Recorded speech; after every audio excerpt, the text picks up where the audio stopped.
Eu gostaria de solicitar às amigas parlamentares, aos amigos parlamentares, a todos que retomem os seus assentos.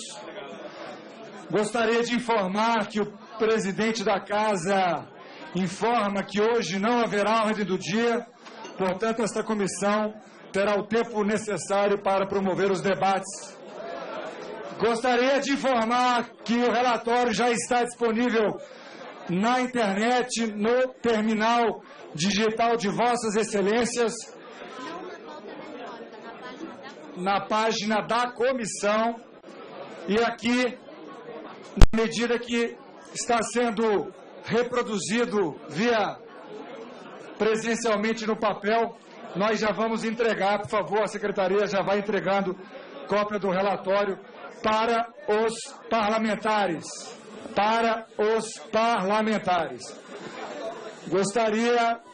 Gostaria de pedir a atenção de todos, deputados, assessores, por favor, vamos retomar os trabalhos.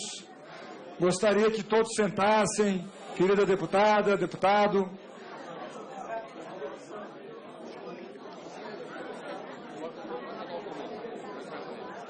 Obrigado. Vamos retomar os trabalhos. Está reaberta a sessão.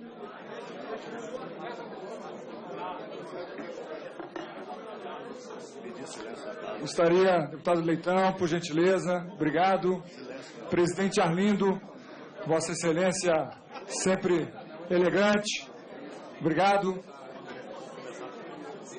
Vamos reiniciar. Todos os terminais de Vossa Excelência, o deputado Paulo Teixeira está gesticulando, dizendo que não consegue acessar. Peço um técnico para ir até lá. Deputado, pega aqui o relatório, por gentileza, deputado Paulo Teixeira. Manda entregar para o deputado Paulo Teixeira, por favor. Eu repasso a palavra para o relator. Senhor presidente. Está aqui, ó. Está aqui, ó. Senhor presidente, senhoras e senhores deputados, tendo em vista a interrupção, volto a ler o voto do relator. Eu queria pedir ao plenário que fizesse o silêncio, porque senão nós temos que ficar gritando aqui. Por favor. Se alguém quiser, num determinado momento, que a gente para a leitura para fazer o intervalo, pararemos. Nós temos todo o tempo do mundo. Não haverá sessão hoje, ordem do dia. Não haverá sessão da ordem do dia, então nós estamos tranquilos. Só amanhã às 9. Voto do relator. É com sentimento de grande respeito e responsabilidade que encarei o desafio de ser o relator dessa comissão. Agradeço inicialmente aos senhores parlamentares dessa comissão que aceitaram a escolha do meu nome para relatar um trabalho de extrema relevância para o presente e principalmente para o futuro do nosso país.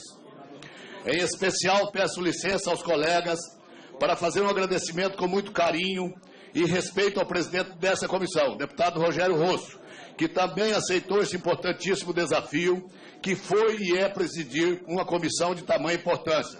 Sua Excelência soube conduzir os nossos trabalhos com brilhantismo, sendo firme quando necessário e paciente quando os ânimos estavam acirrados, demonstrando ter uma experiência não encontrada constantemente em parlamentares de primeiro mandato. Sua Excelência decidiu as questões de ordem de forma coerente, não deixando dúvidas sobre a interpretação ou questões procedimentais. Parabéns ao deputado. O presente trabalho, certamente, volto a repetir, despertará as emoções de cada cidadão brasileiro, as piores ou as melhores. A missão não é fácil. Alguns me chamarão de herói, outros de vilão e golpista. Esses rótulos, senhor deputado, contudo, não me preocupam. O meu maior cuidado foi o de realizar um trabalho imparcial, com a consciência tranquila e em respeito ao povo de Goiás e do Brasil, sabedor da importância que é recomendar a aceitação ou não de uma denúncia por crime de responsabilidade da Presidente da República. Relembro aos colegas que o objetivo dessa comissão é apenas o de analisar a admissibilidade da denúncia em seus aspectos técnicos, incluindo a análise de indícios mínimos de materialidade e de autoria, além da justa causa para a instauração do processo. Não é o momento de dizer se a presidente cometeu ou não crime de responsabilidade, ou se a denúncia procede ou não. Em caso positivo, essa competência é do Senado Federal. Lá, sim, a instância julgadora a qual cabe a instrução probatória. Outro ponto, senhores deputados. Embora, aparentemente, o trabalho da Câmara dos Deputados seja mais simples do ponto de vista técnico do que aquele que compete ao Senado Federal, conforme determinado pela Constituição Federal e referendado pelo Supremo Tribunal Federal, a importância da nossa decisão é incomparável. É aqui que tudo começa. Nessa casa, a Casa do Povo, que se autoriza a instauração do processo. Fazendo uso das palavras do ministro Sepúlveda, pertence, quando do julgamento do mandato de segurança 2941, o objetivo dessa análise preliminar pela Câmara dos Deputados é evitar justamente o prosseguimento de acusações abusivas, levianas, ineptas, formal ou substancialmente. Afinal, cuida-se de abrir um processo de imensa gravidade, um processo cuja simples abertura por si só significa uma crise. Não se pode permitir a abertura de processo tão relevante sem um mínimo de substrato fatático e jurídico. Na recente história democrática, essa é a segunda vez que essa Casa discute a instauração de processo dessa natureza.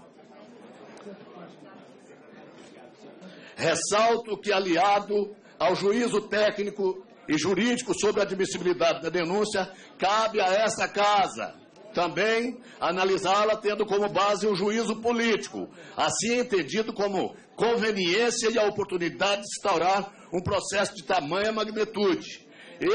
Esse juízo político é de cada um dos senhores parlamentares, mas tecerei considerações mais adiante a respeito desse capítulo. Apenas para registrar mais uma vez a importância desse ato, o ministro Paulo Brossard, talvez o doutrinador que mais se debruçou sobre o estudo do Instituto do Impeachment, chegou inclusive a defender a impossibilidade de haver controle judiciário sobre as decisões políticas tomadas nesse processo. Na ocasião, o julgamento do referido mandato de segurança 2941, de Sua Excelência, afirmou que o processo de responsabilidade começa e termina no âmbito parlamentar, acrescentando que as decisões podem ser as mais chocantes e delas não cabe recurso. Não cabe recurso para tribunal algum. O judiciário, segundo Sua Excelência, não pode condenar o absolvido, nem pode absolver o condenado. Ou seja, não pode rever essas decisões parlamentares, como não pode determinar que o processo seja instaurado ou que seja arquivado. São questões que fogem de sua competência. Em matéria de impeachment, tudo se passa, do início ao fim, no âmbito legislativo, convertido em juízo de acusação ou de autorização, na linguagem da atual Constituição e em tribunal de julgamento exclusivo e irrecorrível. Embora essa tese não tenha prevalecido, a ponto de considerar insuscetível de apreciação do Poder Judiciário toda e qualquer decisão proferida em processos dessa natureza, certo é que o pedido formulado naquele mandato de segurança foi denegado, por prevalecer o entendimento de que a revisão da decisão do Parlamento pelo Poder Judiciário só pode ocorrer em situações excepcionais, quando presente em duvidosa ilegalidade e abuso do poder, aferível a partir de fatos absolutamente certos e inequívocos. Ainda nesta fase introdutória, peço licença aos eminentes colegas para afirmar que a denúncia possui aspectos técnicos bem específicos, sobre as quais não trabalhamos em nosso dia a dia. Essa circunstância, no entanto, não me impediu que fizesse uma análise vertical da denúncia e elaborasse esse parecer.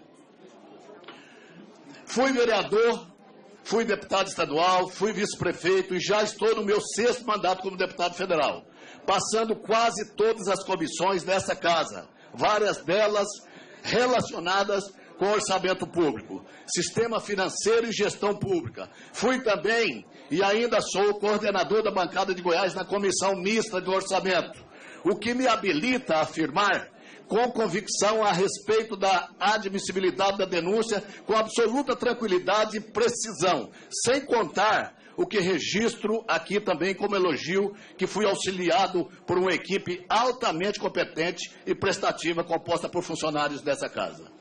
É, portanto, com esse sentimento de coragem e de responsabilidade, com absoluta convicção de total respeito aos preceitos e mandamentos constitucionais da Constituição Federal, desta República, da legislação e do entendimento da Suprema Corte que passa a proferir meu voto. O voto é dividido em capítulos que inicialmente tratam do fundamento e da natureza do processo de impeachment, dos crimes de responsabilidade, da competência da Câmara dos Deputados, dos aspectos concernentes à admissibilidade da denúncia e das preliminares trazidas pela defesa. Após, no mérito, são analisados item a item os supostos crimes praticados pela Presidente da República com a realização de um contraponto entre o que foi dito pela denúncia e as razões da defesa. Por fim, teço considerações sobre a oportunidade e conveniência da instauração do processo do ponto de vista político e finalizo com a apresentação da minha conclusão. Do fundamento da natureza do processo de impeachment e dos crimes de responsabilidade. A definição do fundamento do processo de impeachment, se predominantemente jurídico ou político, consiste em um ponto crucial para a devida compreensão desse processo, com repercussões importantes sobre a amplitude e o significado das deliberações a serem proferidas pelas casas do Congresso Nacional. É necessário, portanto, que enfrentemos esse tema antes de seguirmos a análise do concreto.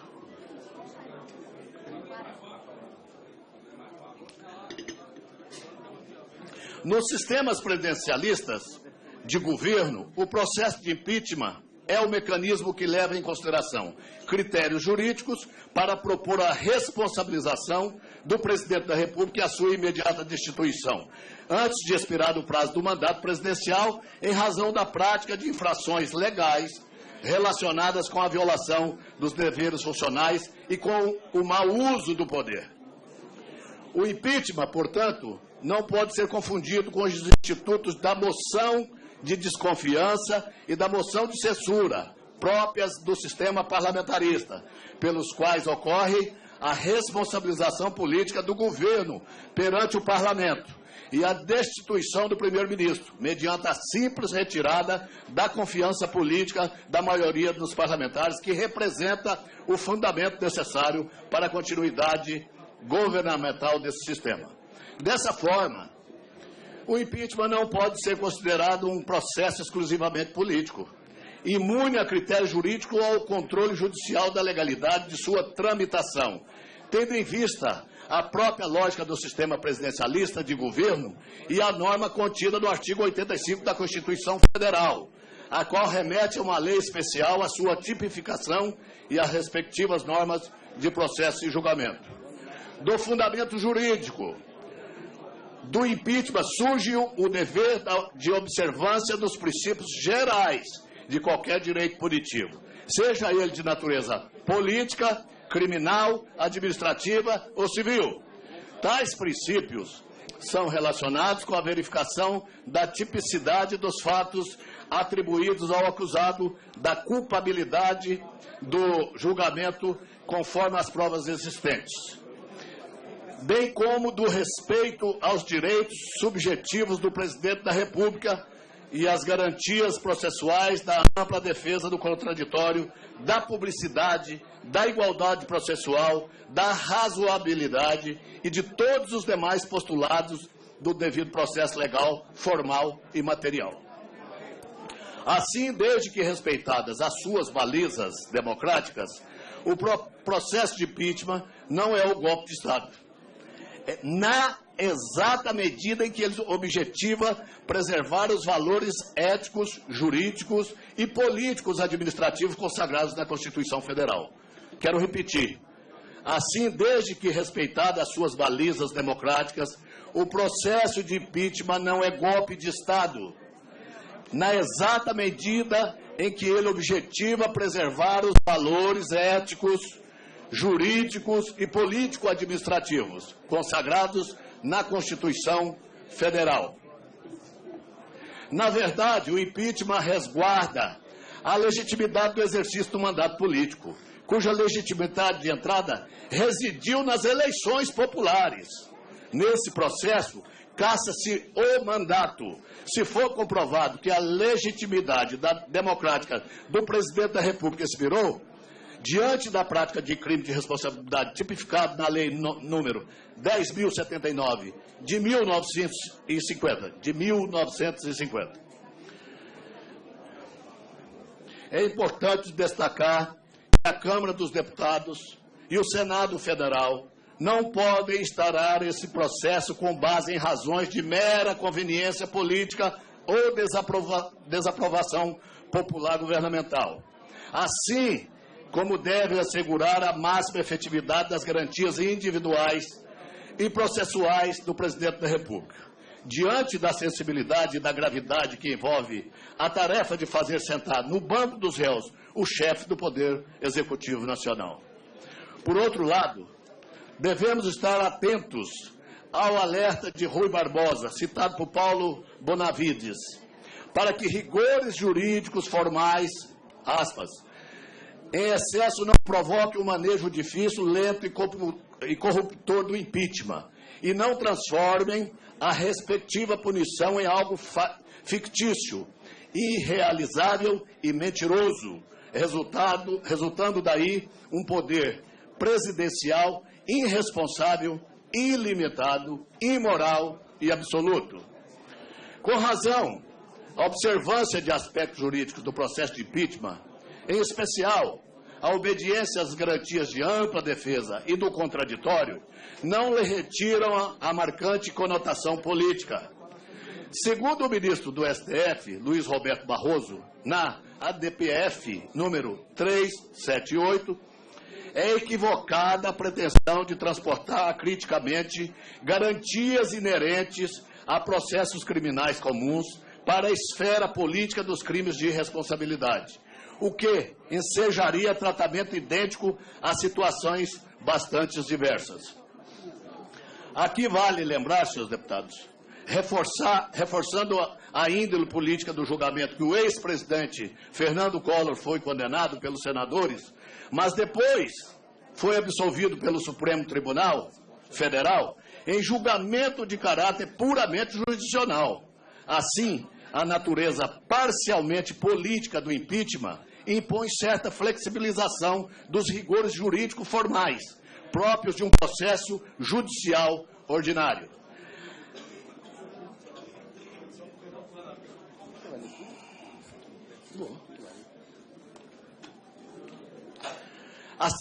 Assentado que o impeachment pressupõe o respeito a critérios jurídicos e políticos, importa-nos analisar agora se a natureza do processo é predominantemente política, administrativa ou criminal.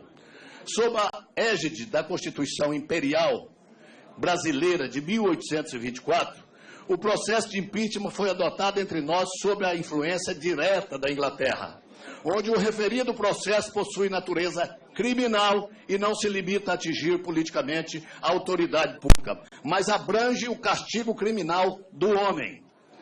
A partir desse modelo inglês, o processo de impeachment no Império Brasileiro possuía nítida índole criminal. Com a adoção entre nós da forma republicana de governo, o Constituinte da Primeira República, em 1891, optou primordialmente pelo modelo norte-americano de impeachment, cuja índole é político-administrativa e cujo objetivo é afastar do poder que ele faz mau uso, sem prejuízo da posterior responsabilização criminal do indivíduo no âmbito do Poder Judiciário. Portanto, nas Constituições Portanto, nas constituições republicanas brasileiras, o impeachment possui natureza político-administrativa, vez que é voltado para a aplicação da sanção política da perda do mandato presidencial, além da inabilitação temporária por exercício de função pública.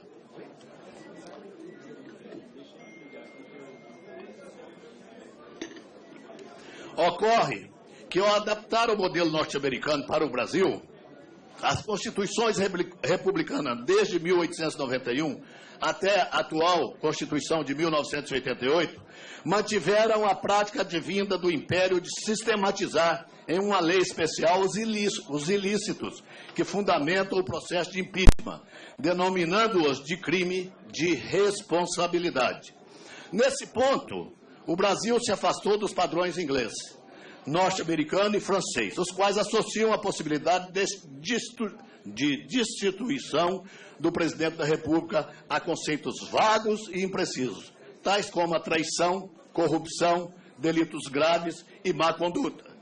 Nos referidos países, não há necessidade de cometimento do ilícito penal ou de violação à lei especial para que ocorra o impeachment, pois o afastamento do presidente fundamenta-se em graves desvios dos seus deveres funcionais, que causem prejuízo aos interesses da nação. Assim, a versão brasileira do impeachment apresenta aspectos únicos, notadamente a previsão de uma lei especial que tipifique os denominados crimes de responsabilidade do presidente da República. Resta-nos ainda enfrentar o problema da natureza das infrações praticadas pelo presidente da República, que embasam o processo de impeachment, os crimes de responsabilidade. Sobre o tema, Pontes de Miranda e Aurelino Leal defendem o caráter criminal do Instituto por reconhecer, nas expressões legais, admissibilidade, recebimento da denúncia e acusado e etc. E nas fases previstas na Constituição Federal e na legislação, uma semelhança com o Instituto do Processo Penal Comum do Brasil.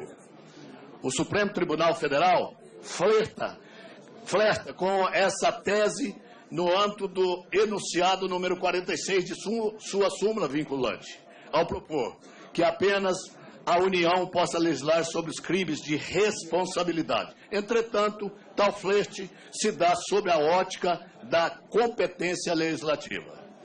Nada obstante, a grande maioria da doutrina com a qual me alinho considera que os crimes de responsabilidade são infrações de natureza político-administrativa, quer pela natureza da sua sanção, parte política consiste na perda do mandato presidencial, parte administrativa relacionada com a inabilitação para o exercício de qualquer função pública, quer pela tipificação aberta caracterizada pela maior imprecisão e pluralidade de significados, exatamente a fim de permitir maior discricionalidade aos parlamentares no momento da tipificação das condutas do presidente da República. Ao longo da decisão do STF, proferida no ADPF 378, podemos observar nos votos de pelo menos 4 ministros, Celso de Mello, Rosa Weber, Luiz Fux e Edson Fachin, a afirmação da natureza político-administrativa dos crimes de responsabilidade e sua proximidade com o Instituto da Improbidade Administrativa. Nas palavras da eminente ministra Rosa Weber, aspas, assim como nos Estados Unidos da América, no Brasil, o impeachment é processo de natureza política e não processo criminal, que visa mais a proteção do Estado do que a punição do que procedeu mal na gestão da coisa pública. Em relação à tipificação, conforme abordado anteriormente, a doutrina há muito reconhece a natureza mista, parte criminal, parte político-constitucional, do processo de impedimento. Tal característica traz como consequência a complexidade dos crimes de responsabilidade. Objetivamente, tais crimes visam a punir politicamente as mais altas autoridades estatais, em virtude da prática de fatos típicos lesivos aos bens e valores mais caros à comunidade jurídica. Muito deles relacionados com crimes previstos na legislação penal. Porém, diante de sua indisfarçável natureza político-administrativa constitucional, vieram também a ser tipificados na Lei 1079, de 10 de abril de 1950. Um exame superficial coloca em evidência o fato de serem tipos abertos e permeados por conceitos jurídicos indeterminados em lógica oposta do direito penal, que é guiado pela precisão do tipo penal. Os tipos lá descritos são mais assemelhados aos tipos previstos na Lei de Improbidade Administrativa, que tem por objetivo aplicar sanções político-administrativas a condutas desviantes de deveres funcionais, muitas delas já caracterizadas como delitos na legislação criminal. Em razão da proximidade das condutas previstas na Lei 1079 de 1950, com aquelas contidas na Lei de Improbidade Administrativa, Lei número 8429 de 1992, parece-nos oportuno citar os ensinamentos de Emerson Garcia e Rogério Pacheco Alves, acerca dos tipos abertos desta última norma e da utilização dos conceitos jurídicos determinados. Aspas. A utilização dos conceitos jurídicos indeterminados exigirá do intérprete a realização de uma operação de valoração das circunstâncias periféricas ao caso, diversamente de uma operação de mera subsunção. Aqui será imprescindível a intermediação entre a disposição normativa e o fato de uma operação de índole valorativa. Dessa forma, conclui-se que não se trata somente de uma mera análise fria de adequação da letra da lei ao caso concreto, como do direito penal estrito, mas também de uma avaliação de todo o contexto sociopolítico. Além disso, deve ser feita a análise da gravidade da conduta praticada pelo chefe do Executivo. Em nosso modelo de impeachment, que prevê a definição dos crimes de responsabilidade em lei especial, deve-se reconhecer que, em certa medida, o juízo de gravidade das ofensas e de sua aptidão para justificar o afastamento do presidente da República já foi feito pelo legislador constituinte e pelo legislador ordinário quando da promulgação da Lei 10.079 de 1950. Além do enquadramento legal, não seria razoável examinar os fatos narrados na denúncia, mesmo em sede de justiça, de juízo político, ignorar a existência. Vou ler outra vez.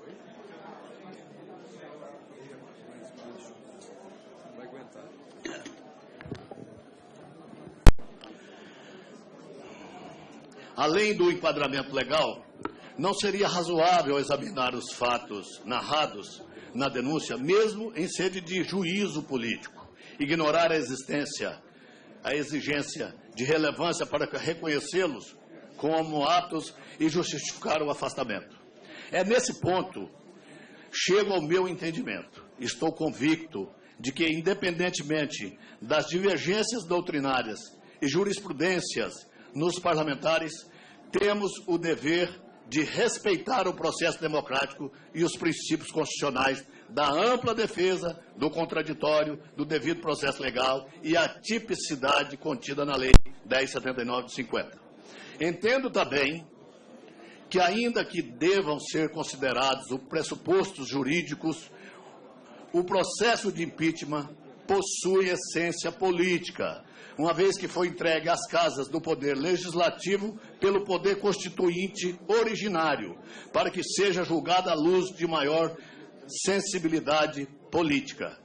A razão de o processo de impeachment do Presidente da República ter sido entregue às casas legislativas e não ao Poder Judiciário não foi outra senão o reconhecimento de maior discricionariedade aos parlamentares no momento da avaliação das consultas presidenciais.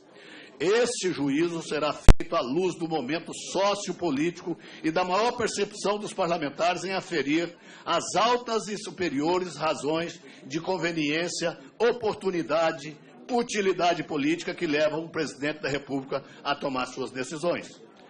Assim, como neste comprovado que o chefe do Poder Executivo praticou graves desvios aos deveres inerentes à sua função e desrespeitou os valores éticos jurídicos consagrados na Constituição Federal, será decretada a perda da legitimidade democrática no mandatário máximo da nação. É disso que trata o presente processo jurídico político. O processo de impeachment na competência da Câmara dos Deputados. O processo político na Câmara dos Deputados, a competência da Câmara em relação ao processo de impeachment foi bastante alterada com o advento da atual Constituição Federal. Antes de 88, a Câmara dos Deputados atuava como um verdadeiro tribunal de pronúncia, a semelhança do juízo de pronúncia do tribunal do júri, tendo de se manifestar sobre a procedência ou improcedência da acusação, na sistemática anterior. A Câmara realizava instrução probatória e, ao final, declarava a procedência da acusação, cabendo ao Senado realizar o julgamento. Após 88, com a nova Constituição, a Câmara deixou de ser órgão de acusação perante o Senado, passando a realizar apenas um juízo inicial de admissibilidade e, ao fazê-lo após a manifestação da defesa técnica do denunciado e de eventuais diligências necessárias ao esclarecimento da denúncia. A Câmara aferirá as questões formais da denúncia popular, a viabilidade jurídica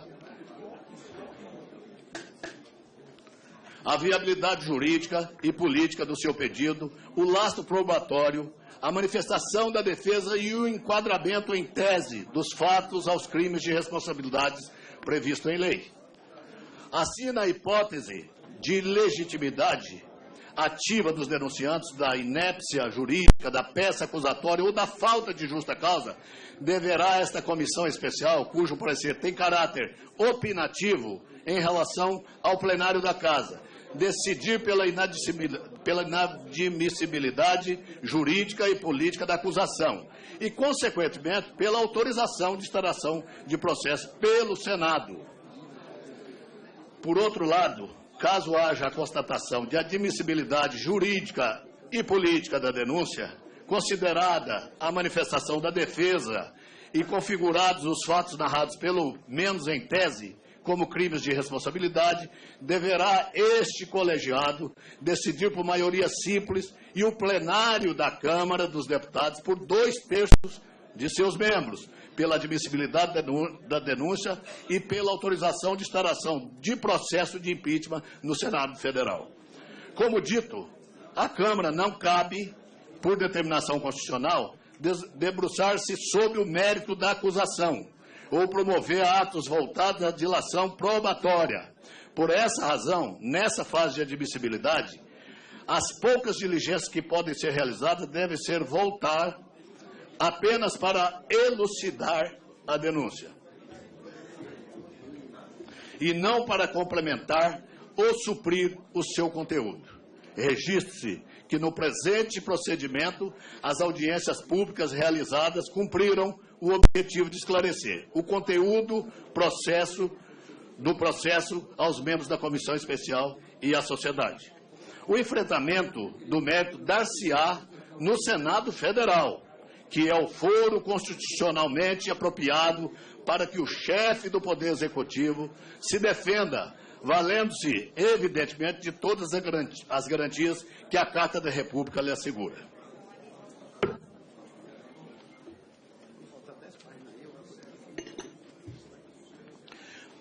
O rito do procedimento do impeachment contra o presidente da República é regulado pela Constituição Federal, pela Lei 10.79, como já foi dito, e subsidiariamente pelos regimes internos da Câmara e do Senado Federal. Entretanto, várias lacunas nesses diplomas trouxeram, no caso Collor, e continuam trazendo, neste caso presente, desafios aos operadores do direito, como ao Congresso Nacional quanto do exercício de suas prerrogativas. Nessa esteira, algumas decisões do Supremo Tribunal Federal representam importantes balizas para o Parlamento. Várias decisões orientaram essa Casa no procedimento do caso Collor e continuam orientando nesse procedimento, tais como as proferidas nos mandatos de segurança número 20941, 21564, 21623, 21628, 21633, 21689 e, mais recentemente, na ADPF número 378. Eu finalizo as considerações sobre o papel da Câmara dos Deputados no processo de impeachment com um trecho da decisão do STF, proferida do mandato de segurança 21564, que bem sintetiza a competência dessa Casa, a saber, aspas, a Câmara ocorre apenas a admissibilidade da acusação, a partir da edição de um juízo político, em que a Câmara verificará se a acusação é consistente e se tem ela base em alegações e fundamentos plausíveis, ou se a notícia do fato reprovável tem razoável procedência, não sendo a acusação simplesmente fruto de quesilhas ou desavenças políticas. Fecha aspas. Da admissibilidade. Dos requisitos formais da admissibilidade, a análise inicial da admissibilidade de um processo punitivo, em linhas gerais, objetiva verificar se a ação é viável. Seria plausível, não sendo uma iniciativa meramente aventureira ou irresponsável.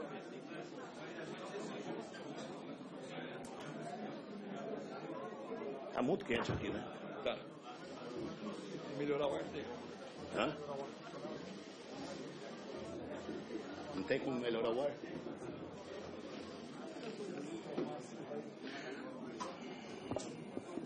No processo de impeachment em especial, tal análise abrange a avaliação dos seguintes aspectos.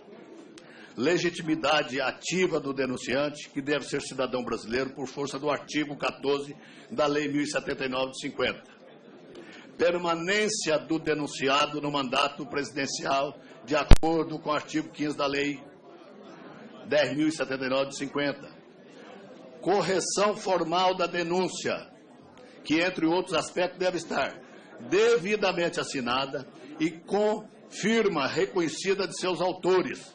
Contém a exposição dos fatos tidos como delituosos a tipificar e tipificar os crimes de responsabilidade supostamente praticados. Exame da justa causa, lastro probatório mínimo, que evidencie que o processo tem justa causa e apresenta indícios de conduta pessoal do Presidente da República que se enquadre, ao menos em tese, em crime de responsabilidade previsto na Lei 10.079 de 50. Tal conduta deve ser grave o suficiente a ponto de atentar contra a Constituição Federal, além de ser adjudicada e culpável.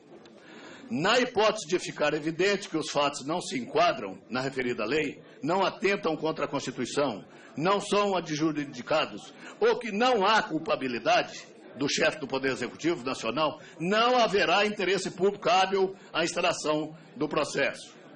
Conveniência e oportunidade política, assim entendido como juízo político na destituição do Presidente da República a fim de se decidir se a sua permanência, apesar dos abusos e desmandos noticiados, contribuirá para a superação da crise política ou se a sua deposição é valiosa aos interesses nacionais. A seguir, passo ao exame da admissibilidade jurídica do ponto de vista formal da denúncia, que diz respeito aos itens A, B e C, acima referidos.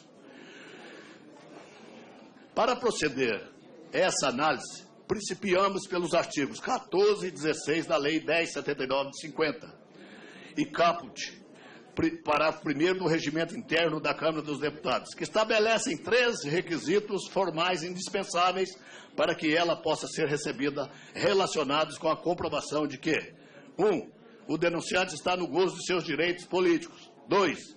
A denunciada está na titularidade do cargo. 3. A denúncia está assinada pelo denunciante e com firma reconhecida. Confrontando-se a presente denúncia com as exigências legais acima referidas, observa-se que foram cumpridos todos os requisitos formais, uma vez que a Presidente da República se encontra na titularidade do cargo e que os denunciantes reconheceram devidamente as firmas de suas assinaturas, bem como fizeram prova de estar no gozo de seus direitos políticos mediante a apresentação de certidão de quitação eleitoral expedido pelo Tribunal Superior Eleitoral.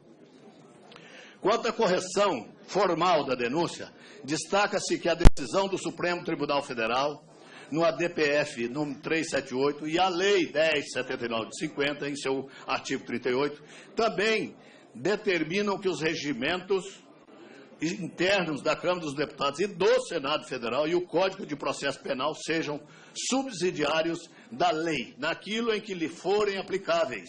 Este último estatuto, por sua vez, estabelece os critérios para o recebimento de uma ação penal. A denúncia ou queixa, aspas, a denúncia ou queixas conterá a exposição do fato criminoso, com todas as suas circunstâncias, a qualificação do acusado ou esclarecimentos pelos quais se possa identificá-lo, a classificação do crime e, quando necessário, o rol de testemunhas. Fecha aspas. Verifico que os denunciantes expuseram os fatos minuciosamente e apresentaram a qualificação da denunciada. Também procederam à classificação dos crimes de responsabilidade que entenderam ter sido cometidos por ela, bem como apresentaram o rol de testemunhas, razão pela qual a denúncia se mostra apta. Em seguida, o Código de Processo Penal traz as seguintes exigências sobre o recebimento da denúncia. Aspas, artigo 395, a denúncia ou queixa será rejeitada quando for manifestada inepta, faltar pressuposto processual ou condição para o exercício da ação penal, ou faltar justa causa para o exercício da ação penal. Fecha aspas. Quanto aos pressupostos processuais, a denunciada é Presidente da República. E nos termos do artigo 51, parágrafo 1º da Constituição Federal, cabe a esta Casa proceder à autorização por 2/3 dos seus membros para a instauração de processo contra o chefe do Poder Executivo. As condições da ação também se encontram presentes. Possibilidade jurídica do pedido às condutas imputadas não consideradas crime de responsabilidade por lei. São consideradas crime de responsabilidade. Vou reler. As condições da ação também se encontram presentes. Possibilidade jurídica do pedido, as condutas imputadas são consideradas crime de responsabilidade por lei. Interesse de agir, necessidade, adequação e utilidade para o processo do impeachment. E legitimidade para agir, que é permitido a qualquer cidadão denunciar o Presidente da República por crime de responsabilidade nos termos do artigo 14 da Lei de 1079 de 1950.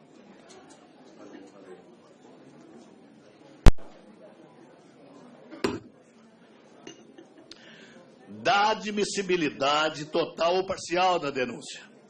Quero ressaltar, senhores deputados, nesse tópico, 2 entendimentos importantíssimos desse relator. O primeiro, sobre a competência da comissão para analisar o recebimento da denúncia em sua integralidade. E o segundo, sobre a possibilidade de o Presidente da República ser responsabilizado por atos praticados em mandato imediatamente anterior em caso de reeleição. A despeito de possuir tal entendimento, conforme explicado a seguir, esse juízo não irá influenciar na conclusão e, portanto, não prejudicará a defesa, uma vez que me ative totalmente a denúncia, conforme supostamente recebida pelo presidente da Câmara dos Deputados. Da apreciação da denúncia pela comissão especial. Questão jurídica relevante diz respeito aos limites de apreciação da denúncia aqui nessa comissão. quando o presidente da Câmara dos Deputados recebeu a denúncia, Sua Excelência afastou de plano, em sua fundamentação, os supostos crimes praticados pela denunciada, na vigência do mandato anterior, assim como aqueles relacionados com a probidade da administração. Desde logo, registro que tem entendimento firmado de que o juízo de admissibilidade realizado pelo presidente da Câmara é meramente precário, sumário e não vinculante, o que autorizaria que esta comissão analisasse a denúncia por inteiro, incluindo aqueles temas que em um primeiro momento foram afastados por falta de maiores indícios. Ora, em sua parte dispositiva, a decisão do presidente da Câmara dos Deputados recebeu a denúncia por inteiro e não parcialmente, o que significa dizer que sobre ela, em todos os seus aspectos, esta comissão deveria se debruçar a uma... Obrigado.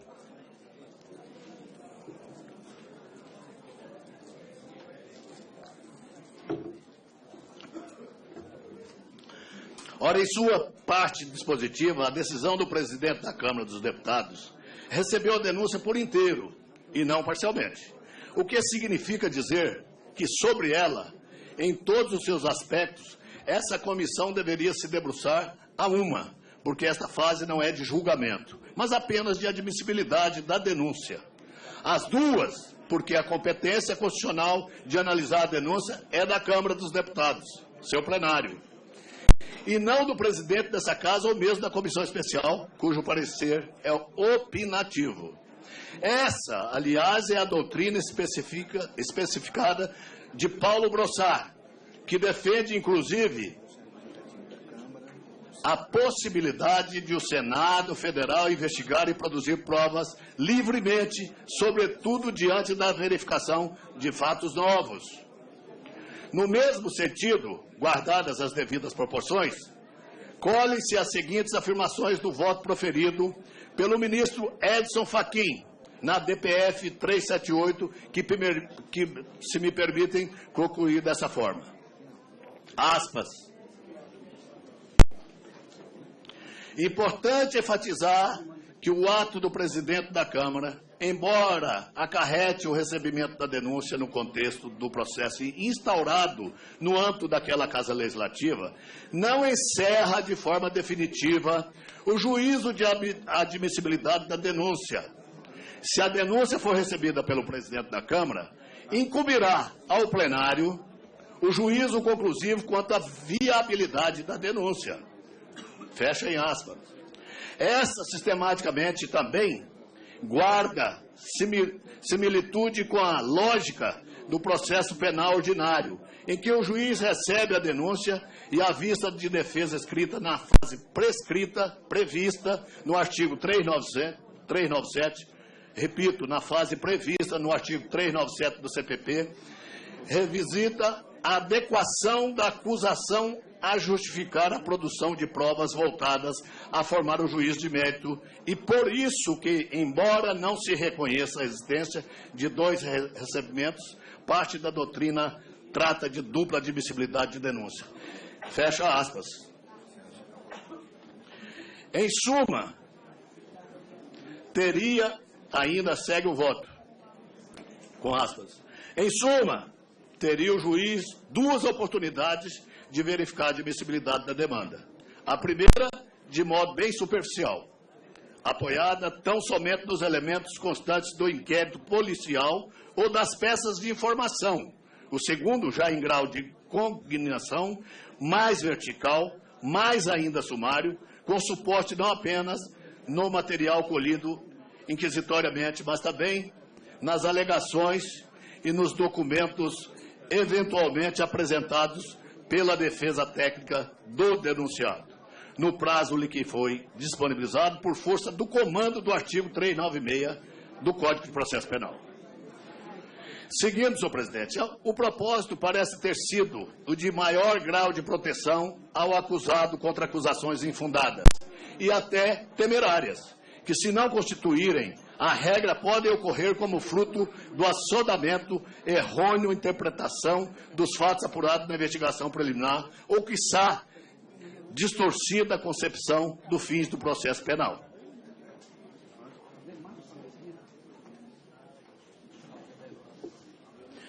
No processo instaurado na Câmara, a avaliação da presidência deve ocorrer à luz da denúncia e das provas que acompanham.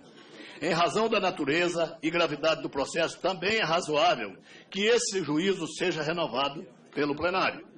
O traço distintivo entre o juízo de admissibilidade e o mérito simples, no caso do processo instaurado pela Câmara, se o juízo positivo não importar a autorização de processamento do Presidente da República, trata-se de juízo de admissibilidade interno.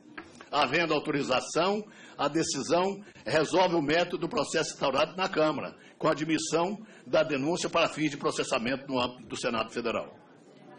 Dessa forma, insisto, é competência dessa comissão e, posteriormente, do plenário analisar a denúncia como um todo, não estando esse colegiado vinculado ao recebimento precário do presidente dessa Casa. Da responsabilidade do presidente da República, reeleito, por atos cometidos em mandato imediatamente anterior. Há que se considerar a possibilidade de um presidente da República ser responsabilizado por atos cometidos no curso de mandatos imediatamente anteriores. Grande parte da doutrina constitucionalista tem entendido que o presidente da República reeleito pode responder por atos praticados no exercício da função durante seu mandato imediatamente anterior.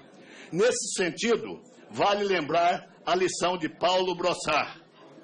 Aspas. Restabelece-se a jurisdição política se o antigo governante ao cargo retornar. O impeachment pode, então, ser iniciado ou prosseguido. Tem-se entendido, escreve Pontes de Miranda, que se a pessoa volta ao cargo, se restaura a jurisdição política. Ainda mais, embora não haja faltando quem alegasse que a eleição popular tem a virtude de apagar as faltas pretéritas, a verdade é que infrações cometidas antes da investidura do cargo, estranhas ao seu exercício ou relacionadas com o anterior desempenho, têm motivado o impeachment desde que a autoridade seja reinvestida em função suscetível de acusação parlamentar. Fecha aspas. Além do mais, a Constituição Federal jamais disse que o presidente da República não pode ser responsabilizado por atos praticados em mandato anterior. A Carta Magna usa sabiamente o termo funções e não mandato atual. Se não, vejamos, artigo 86. O presidente da República, na vigência de seu mandato, não pode ser responsabilizado por atos estranhos ao exercício de suas funções. Dessa forma, há que se considerar que a Constituição deve ser interpretada de maneira evolutiva, levando-se em conta as mudanças de seu texto e as transformações sociais. Inicialmente, o Constituinte originário, ao criar o artigo 4º do artigo 86, parágrafo 4º do artigo 86, não previa o instituto da reeleição dessa forma. O presidente da República exercia suas funções pelo período de 4 anos apenas. Contudo, após a inserção do instituto da reeleição no texto magno pela emenda constitucional 16 de 1997, o presidente da República passou a exercer suas funções pelo período de 8 anos, caso reeleito, ainda que cada mandato seja de 4 anos. Logo, em nosso entendimento, a interpretação mais fiel à vontade constitucional deve ser no sentido de possibilitar a responsabilização do chefe do Poder Executivo por atos cometidos em qualquer um dos 2 mandatos consecutivos, desde que ainda esteja no exercício das suas funções presidenciais. Por fim, cabe observar que, guardadas as devidas peculiaridades, o processo de crime de responsabilidade do presidente da República tem a mesma natureza do processo de perda de mandato parlamentar, por falta de decoro. considerando-se a mesma natureza de ambos os processos. Consideradas as devidas proporções, poder-se-ia também aplicar no processo de impeachment o princípio da unidade de legislatura, que não impede a instauração de procedimento de cassação legislativa por atos atentatórios ao decoro parlamentar cometido na legislatura anterior, conforme já decidido pelo Supremo Tribunal Federal. Ainda sobre o tema, traz-se à lume a lição do ministro Celso de Mello.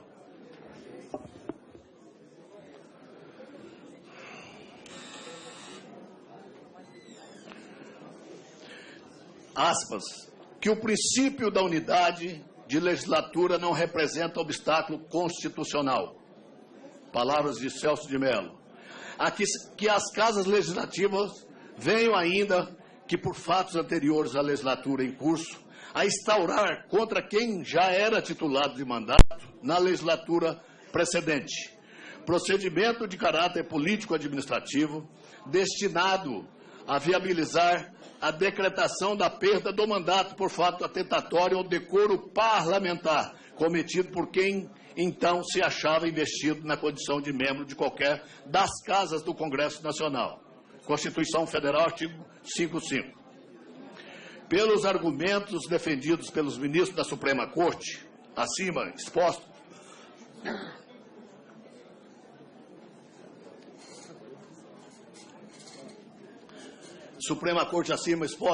não nos parece, salvo o melhor juízo, subsistir mais dúvidas quanto ao cabimento de responsabilização de um presidente da República por atos cometidos no curso de mandatos imediatamente anteriores.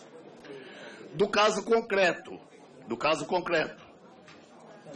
não obstante meu entendimento pessoal, que insisto, parece ser o mais acertado, tive o cuidado de considerar nesse relatório, como fundamento para a sua conclusão, apenas fatos narrados na denúncia, supostamente admitidos pelo presidente da Câmara.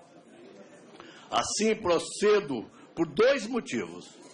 A primeira razão é o intuito de evitar eventual alegação de violação aos princípios do contraditório e da ampla defesa, até mesmo porque a defesa nada disse sobre esses fatos. A segunda é porque, nos termos em que a denúncia foi supostamente recebida pelo presidente da Câmara dos Deputados, no entendimento deste relator, já existiam motivos suficientes para a formação de juízo dessa casa. Ressalto que, caso esta casa autorize a abertura de procedimento por crime de responsabilidade contra a presidente da República, cabe ao Senado Federal realizar um juízo de recebimento preliminar, conforme decidido na DPF 378. Cabe também ao Senado Federal, nesse juízo preliminar, se confirmar a eventual decisão da Câmara dos Deputados, decidir se a denúncia apresentada será julgada por inteiro, inclusive com consideração de fatos novos, como defende a doutrina especializada, ou apenas parcialmente naquilo que o presidente da Câmara dos Deputados e esta comissão consideram como razão de decidir. Digo isso porque a conclusão deste relatório deve ser apenas a de autorizar a autorização ou não do processo, a instauração ou não do processo. Nada mais do que isso.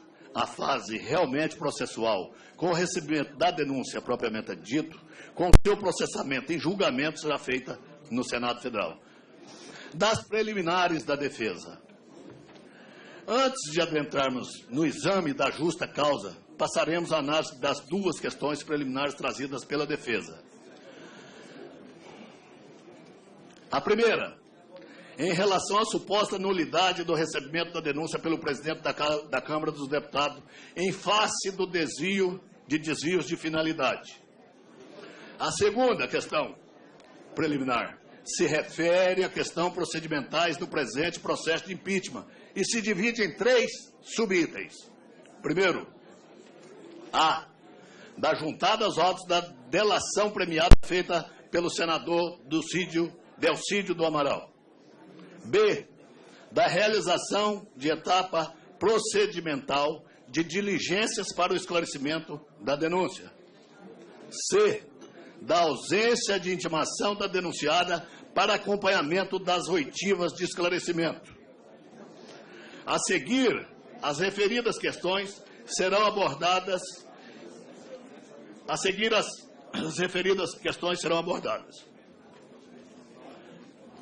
Da suposta nulidade do recebimento da denúncia pelo presidente da Câmara, em face de desvio de finalidade, nessa primeira questão preliminar, a defesa alega que o recebimento da denúncia pelo presidente da Câmara dos Deputados ocorreu de maneira viciada, por indiscutível desvio de poder ou desvio de finalidade, pelo que deve ser reconhecida nula, de pleno direito, a decisão proferida e, consequentemente, os atos subsequentes.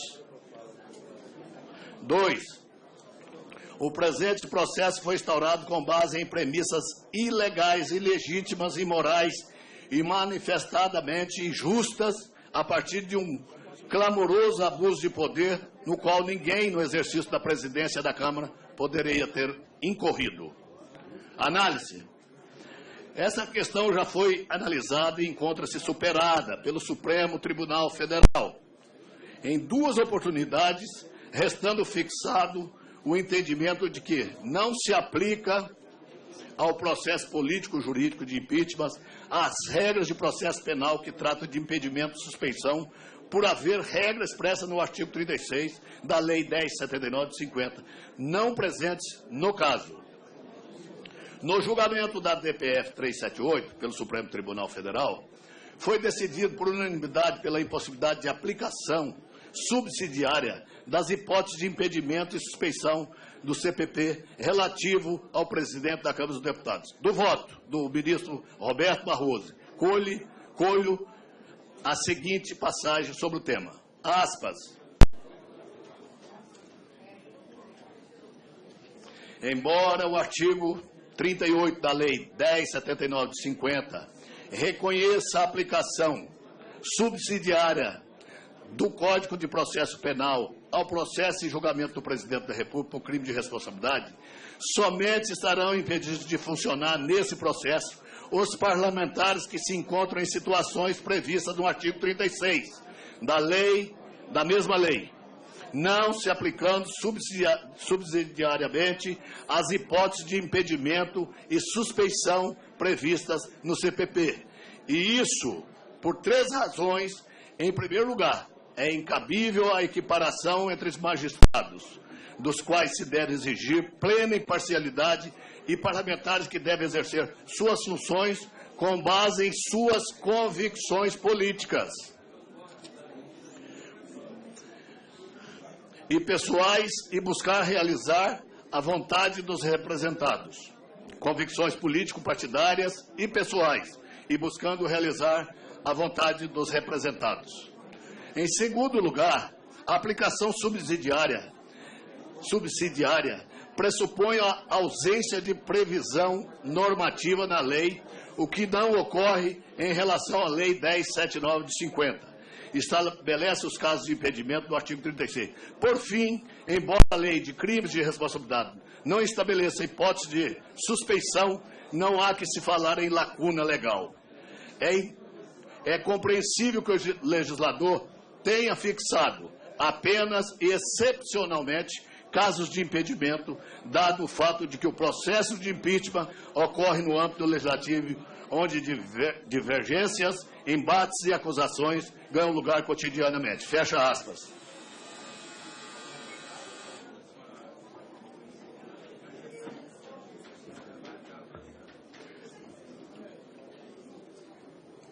Em outra decisão, também envolvendo o processo de impeachment atual da Presidente da República, mandato de segurança 33921, o ministro Gilmar Mendes indeferiu a liminar requerida em mandato de segurança impetrado por parlamentares da base aliada, no qual também se sustentava desvio de poder ou de finalidade, sob o argumento de que o presidente da Câmara dos Deputados se utilizou da gravíssima competência de admitir a instauração de processo de impeachment como instrumento para impedir a apuração de seus desvios éticos, chantagear adversários ou promover vingança política.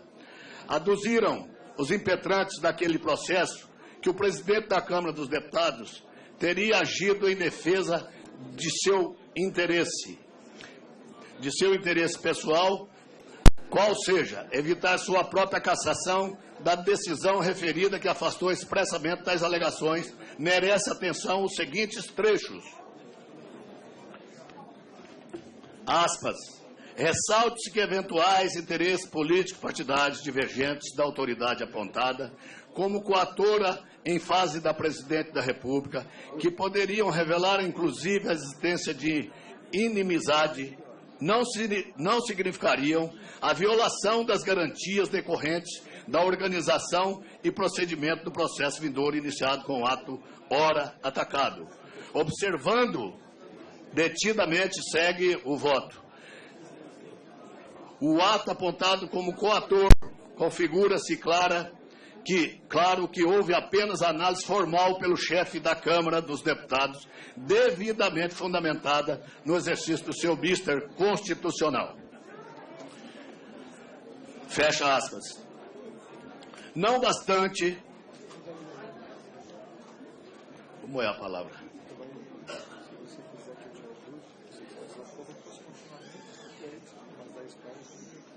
Não, mas está indo. Essa toada tá bom. Não bastasse a jurisprudência afastando do processo político as hipóteses de impedimento e suspeição previstas no CPP, nunca é demais lembrar que a competência para análise do recebimento da denúncia é, afinal, do plenário da Câmara dos Deputados. O presidente da Casa apenas defraga o procedimento. Além disso... Pede um pouquinho de silêncio. Júlio, só um pouquinho mais de silêncio, por favor, para o plenário inteiro, para o deputado relator Juvair Arantes continuar o seu pronunciamento, por favor.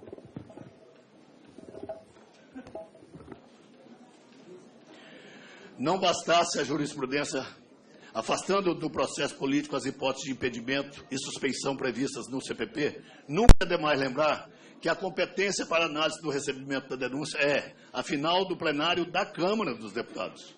O presidente da Casa apenas defraga o procedimento. Além disso, a hipótese do cometimento de crimes de responsabilidade que expressam condutas afrontosas à Constituição praticadas pelo chefe do Poder Executivo é motivo suficiente para a submissão da denúncia à análise dessa Casa. Por tudo isso, o só fato de o presidente da Câmara dos Deputados ter divergência política com a denunciada não é causa suficiente para afastar a validade do ato praticado, sem contar que se trata de matéria vencida, já analisada e rejeitada pela Corte Suprema desse país. Rejeito, assim, a preliminar apresentada pela defesa. Das questões procedimentais, da juntada dos autos da delação premiada feita pelo senador Delcídio Amaral. Rejeito também. Na segunda questão preliminar, a defesa alega: o presidente da Câmara dos Deputados, ao decidir anexar os autos à íntegra da colaboração premiada do senador Delcídio Amaral, incorreu em desvio de poder e feriu o direito à ampla defesa da denunciada.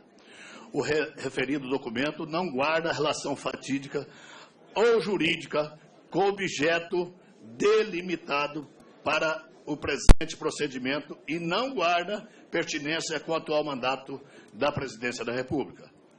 A decisão sobre a juntada dos documentos contraria a deliberação original do presidente da Câmara quanto à admissibilidade apenas parcial da presente denúncia. Quarto, a comissão especial que cuida do presente procedimento discutiu sobre a matéria e que o requerimento de desentranhamento dos autos foi rejeitado, o que fere os direitos da defesa e do devido processo legal da acusada, que não sabe de quais acusações deve se defender. Por fim, a defesa solicita a anulação dos atos desta comissão a partir da juntada dos documentos. B, que seja afirmado que esse processo se limita exclusivamente a apreciação dos crimes de responsabilidade, objeto da denúncia originalmente recebida pelo presidente da Câmara. Que seja determinada a reabertura do prazo para a apresentação da manifestação de defesa. D, que tanto a defesa como o relator, bem como os parlamentares, firmem suas manifestações sobre a matéria recebida parcialmente pelo presidente da Câmara dos Deputados. Análise. Não é consistente a alegação de que a denunciada não saberia de quais fatos deveria se defender, uma vez que a mesma foi por 2 vezes regularmente notificada para que tomasse conhecimento do inteiro teor da denúncia. Tais fatos ocorreram nos dias 3 de dezembro de 2015 e 17 de 3 de 2016. Como já registrado, tenho o entendimento firmado de que o juízo de admissibilidade realizado pelo presidente da Câmara é meramente precário, sumário e não vinculante, o que autoriza esta comissão a analisar a denúncia por inteiro. Também, como já apontado, tais documentos não foram considerados como fundamento para a elaboração deste relatório. Quero reler. Também, como já apontado, tais documentos não foram considerados como juntamento para a elaboração deste relatório. Ademais, vale lembrar que o Supremo Tribunal Federal, por meio da DPF 378, decidiu que o procedimento utilizado pelo Congresso Nacional no caso Collor deve ser utilizado como parâmetro para o presente procedimento. Ora, assim decidiu Nelson Jobim, relator do caso Collor, quando da análise do argumento da defesa que se investia contra o relatório da Comissão Parlamentar de Inquérito. Aspas para o pronunciamento de Nelson Jobim.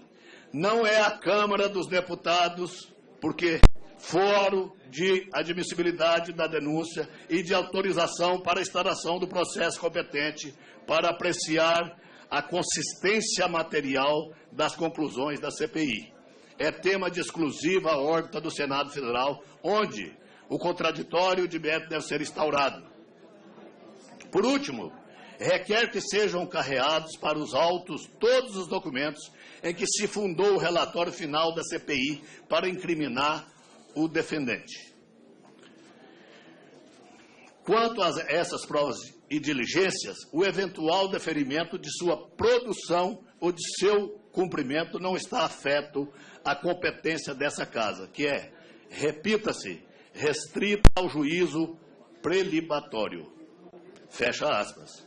Portanto, o Senado Federal é competente para, ao realizar o novo juízo de admissibilidade, admitir a denúncia total ou parcial, bem como produzir as provas necessárias à elucidação dos fatos, entre elas a juntada de quaisquer documentos, oitiva de testemunhas, perícias e etc. Esse também foi o entendimento do presidente dessa comissão especial ao decidir questões de ordem no dia 31 de 3 de 2016 sobre o desentranhamento do documento. Aspas. O mais importante é que esse documento não será considerado pelo relator dessa comissão especial.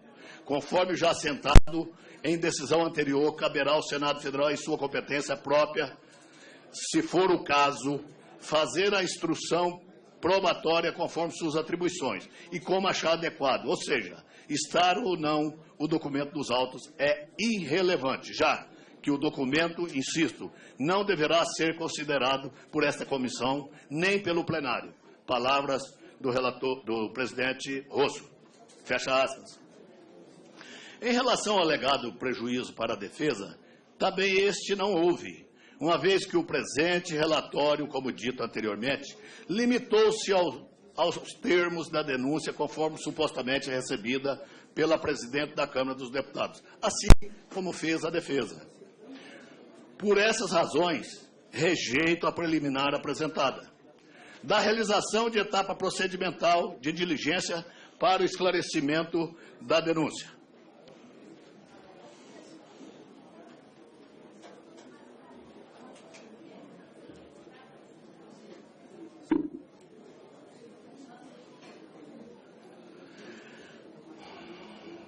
Quanto às audiências públicas realizadas nessa comissão, para a oitiva de convidados, a defesa alega em síntese que a comissão especial realizou etapa procedimental não prevista na legislação e no rito de impeachment do ex-presidente Fernando Collor, que serviu de parâmetro decisório para o rito estabelecido pelo STF.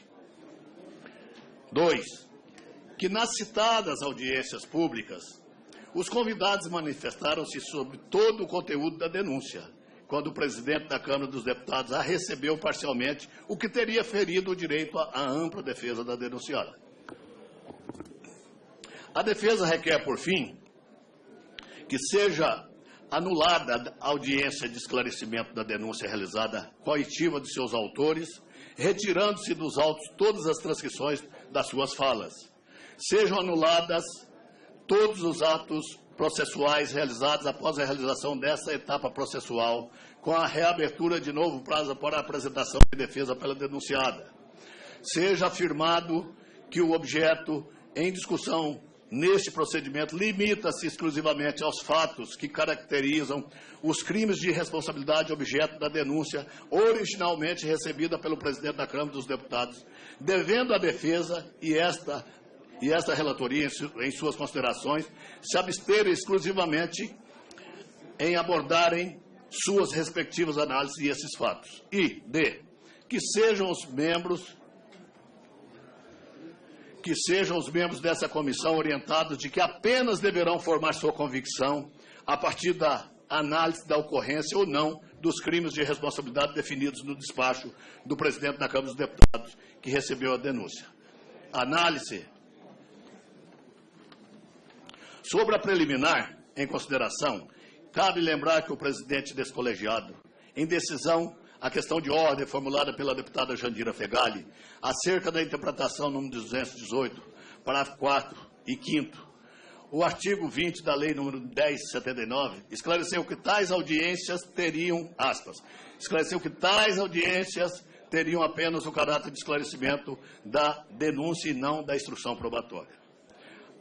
Ao tomar a referida decisão, o presidente da comissão considerou o que foi decidido pelo STF, na ADPF 378. Naquela ocasião, o ministro Luiz Roberto Barroso deixou expressa a possibilidade de a comissão especial adotar procedimentos para o esclarecimento da denúncia apresentada, ao declarar recepcionados pela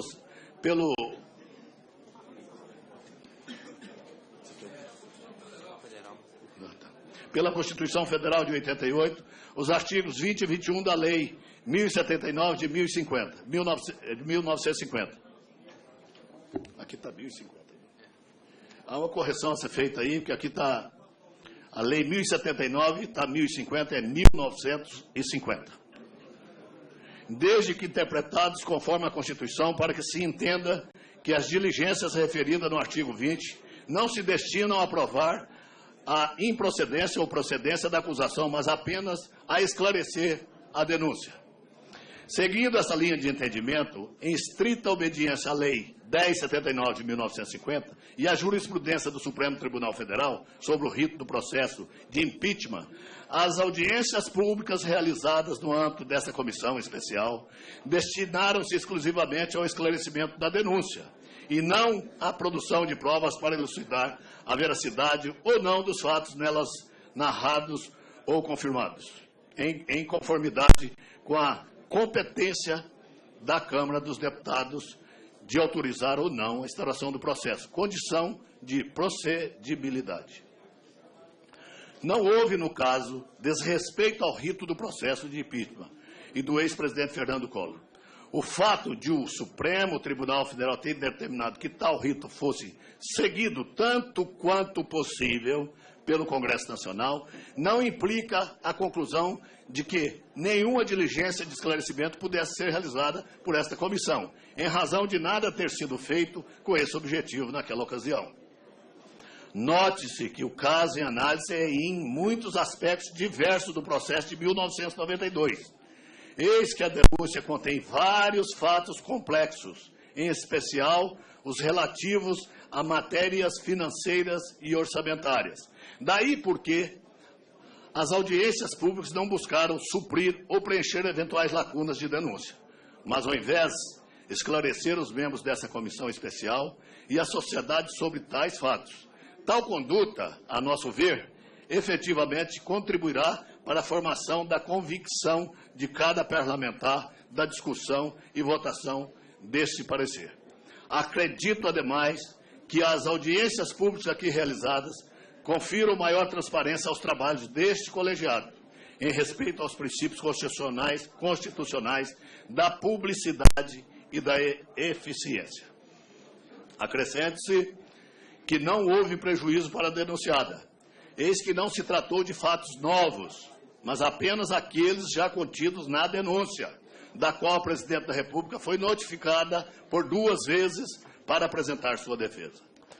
Não obstante, o suposto recebimento parcial da denúncia não haveria como cercear a livre manifestação dos presentes às audiências sobre os fatos nelas contidos, tanto convidados quanto parlamentares, em razão da liberdade de expressão dos deputados em opiniões, palavras, votos e da publicidade da peça exordial. Por essas razões, rejeito a preliminar apresentada. Da audiência de intimação da denunciada para acompanhamento das oitivas de esclarecimento.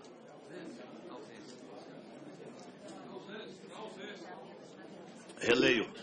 Da ausência de intimação da denunciada para acompanhamento das oitivas de esclarecimento. A defesa sustenta, em síntese, que, ao realizar a audiência pública com os denunciantes, sem intimar a denunciada, a comissão feriu frontalmente o princípio da paridade de armas, decorrente do princípio da isonomia e do princípio da ampla defesa. 2. Que tal paridade deveria ser observada desde a fase pré-judicial até a fase executória do processo penal. Que após a oitiva deveria ter sido aberto novo prazo de 10 sessões para a sua manifestação, uma vez que os esclarecimentos de pontos obscuros, sem a ciência da denunciada, prejudica a sua defesa. Por fim, pede a decretação da nulidade da sessão de oitiva dos denunciantes. B. Caso seja mantida válida a referida sessão, seja reaberto o prazo de 10 sessões para a apresentação de nova defesa. C. A intimação de todos os atos doravante praticados. Análise.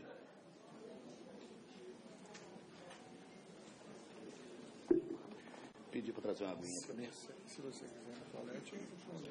Não, tá bom, acho que tá tranquilo. Quero lembrar aos colegas que estou na metade dos votos. Só falta... Chegamos, já vencemos a metade da nossa estrada. Vamos em frente. Vamos em frente. Análise.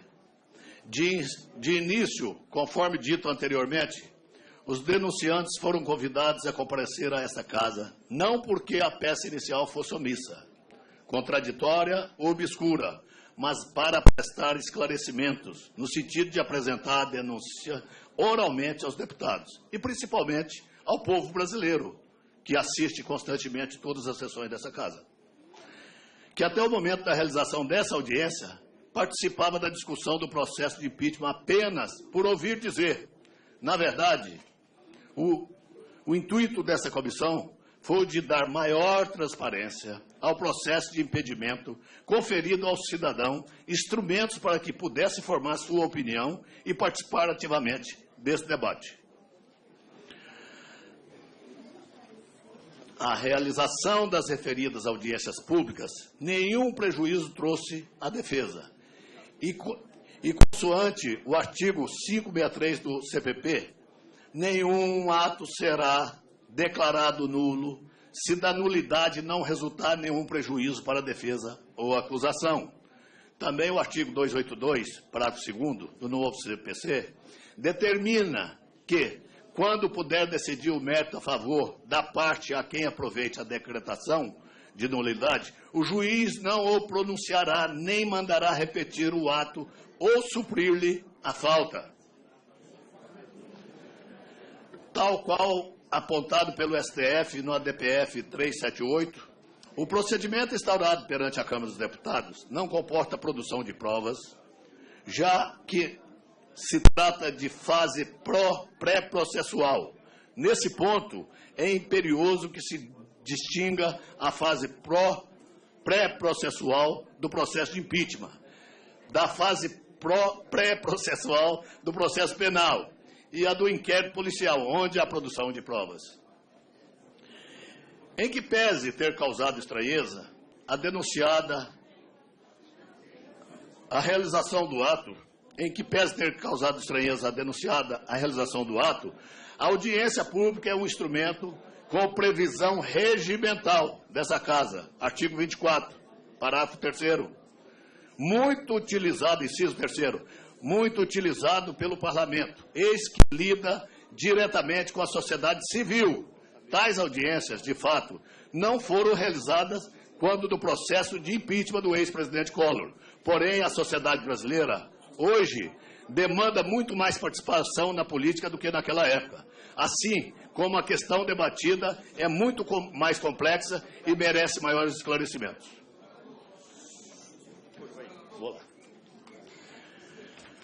Há que se frisar que durante a realização deste ato não houve a produção de uma prova sequer. Os denunciantes se ativeram à apresentação oral do conteúdo da denúncia, conforme pode comprovar através das atas das audiências que constam dos autos. E porque não houve referência a fatos estranhos à denúncia, não se faz necessário abrir novo prazo para a defesa. Além do mais, não há que se falar em paridade de armas, uma vez que não se trata de dilação probatória. O que houve foi apenas o convite para que fosse feita a exposição oral do conteúdo da denúncia, bem como sua análise sobre diferentes pontos de vista, tanto dos denunciantes quanto do ministro de Estado da Fazenda e do professor Ricardo Lodi Ribeiro. Por essas razões, rejeito a preliminar apresentada.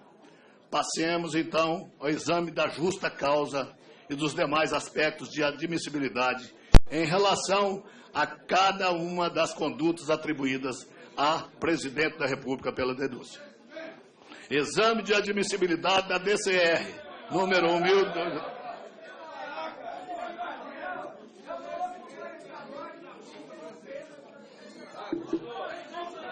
Exame de admissibilidade da DCR, número 1, de 2015, justa causa. O exame da justa causa refere-se à análise do suporte probatório mínimo que se deve acompanhar qualquer procedimento punitivo. Tal exame deve verificar se há nos autos indícios de autoria e da existência material do cometimento de um ilícito. Vale dizer, se há indícios mínimos de que a ação é típica, antijurídica e culpável. Na linha de Torinho Filho, quando se propõe uma ação, não basta fazer referência ao caso concreto. É preciso que no limiar do processo a ser instaurado se mostre ao juiz a seriedade do pedido, exibindo-lhe os elementos em que se esteia a acusação. Não é preciso que a prova seja esmagadora, fecha aspas. Dessa forma, bastaria a fumaça do bom direito. Em síntese, esta comissão deve indagar. Há na denúncia elementos informativos que indiquem atentado à Constituição, bem como o enquadramento das hipóteses enumeradas na Lei 1079 de 1950? Segundo, há elementos mínimos de prova que dão lastro à acusação e indicam, em tese, o cometimento de crime de responsabilidade a ser eventualmente comprovado no âmbito do processo. Observe-se que a prova, em sentido estrito, é aquela que resulta do contraditório. A acusação é vazia, temerária, infundada, abusiva, leviana, é inepta, de caráter meramente partidário, lastreada tão somente na disputa política, a ponto de comprometer a viabilidade de eventual processo, a plausibilidade para o prosseguimento do processo, são perguntas feitas. Seriam esses fatos de gravidade suficiente a justificar a instauração do processo, que poderá culminar no afastamento do Poder Executivo, ou seriam meros atos ilegais de pequena monta, irrelevantes e sem consequências, tendo em vista os deveres funcionais de uma gestão eficiente, proba e responsável do Estado e das finanças públicas. Vou repetir. Seriam esses fatos de gravidade suficiente a justificar a instauração de processo que poderá culminar no afastamento do chefe do Poder Executivo? Ou seriam meros atos ilegais, de pequena monta, irrelevantes e sem consequência, tendo em vista os deveres funcionais de uma gestão eficiente, proba, responsável do Estado e das finanças? Considerados os argumentos da defesa técnica da denunciada, subsistem a gravidade dos fatos narrados e os elementos de prova que acompanham a denúncia, a ponto de merecer ser recebida a autorização à instalação do processo pelo Senado Federal, dos decretos ilegais, crime do artigo 10, itens 4 e 6 da Lei de 1079, de 10 de abril de 1950. Argumentos apresentados. Conforme a denúncia, a conduta da Presidente da República, passível de caracterização como crime de responsabilidade, seria a abertura de crédito suplementares por decreto, sem autorização legislativa. Isso afrontaria o disposto do artigo 167(5) da Constituição Federal e nos itens 4 e 6 do artigo 10 da Lei 1079 de 1950, na medida em que não teria sido atendida a condição fixada no caput do artigo 4º do texto da Lei Orçamentária de 2015, compatibilidade com a obtenção da meta fiscal. Os atos e fatos apontados na denúncia representariam um atentado ao princípio da separação de poderes, ao controle parlamentar das finanças públicas, a lei orçamentária, e a exigência constitucional de prévia autorização legislativa para a abertura de crédito orçamentário suplementar. A denúncia destaca que a Presidente editou em 2015 os seguintes decretos de abertura de crédito suplementários discriminados na tabela, que os senhores terão no seu documento. Infere-se da denúncia